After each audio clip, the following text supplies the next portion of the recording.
I'm a professional bass fisherman by career, and I have a son who's also a professional fisherman. Now, I was a world champion back in 2008. My son is number 2 in the world right now, and I'm down in the 30s or 40s or somewhere. But so he's really gotten good. Maybe I taught him too well as he was growing up, but he took a lot of what I taught him in the fishing world and began to apply it, and now has even surpassed me in his knowledge about especially certain aspects of fishing. Now, one of the new techniques that he's learned is what's called glide bait, okay? And I brought several with me here. I've got a nice collection of glide baits that were given to me by my son. And since they're so valuable, I picked a prominent spot out in my shop, and I set all my glide baits up on a shelf. Well, one day my son was going through my shop, and he got this kind of horrified look on his face. He's like, "Dad, why are those glide baits on your shelf? You can't catch anything on them if they're sitting on your shelf." He's like, "I didn't give you those glide baits to just go stack on a shelf and look pretty. I gave them to you because they're useful tools and they can help you accomplish your job when you're out on the water."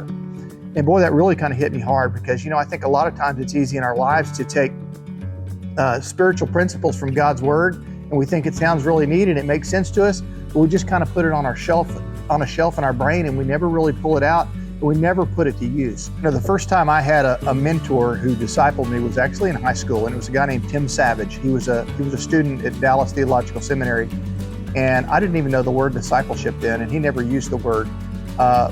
What he did is he just said, "Hey, why don't we start meeting together on Tuesday afternoons? I'll come by your house and we'll just hang out." And then when we started hanging out, you know what? He was telling me, one of my favorite books is the book of Philippians. Let's just go through it together. And then as we're going through it together, he's like, "You know what? Let me just teach you what I'm learning about how to study the Bible and how really to take God's Word and then take it and apply it in your life." I didn't know it, but he was discipling me at that point. And over the years, God has brought several people into my life to do that.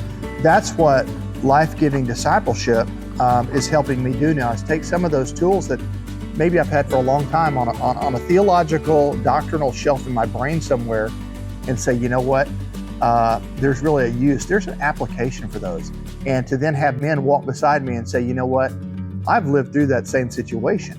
Here's how God showed me to deal with that, and here's how I dealt with it. And I can have relationships with other people and other men and walk along beside them and help them achieve victory by God's power through those same things. That's what life-giving discipleship has done for me. That's what it's all about. It's about fulfilling the Great Commissions. Go and make disciples.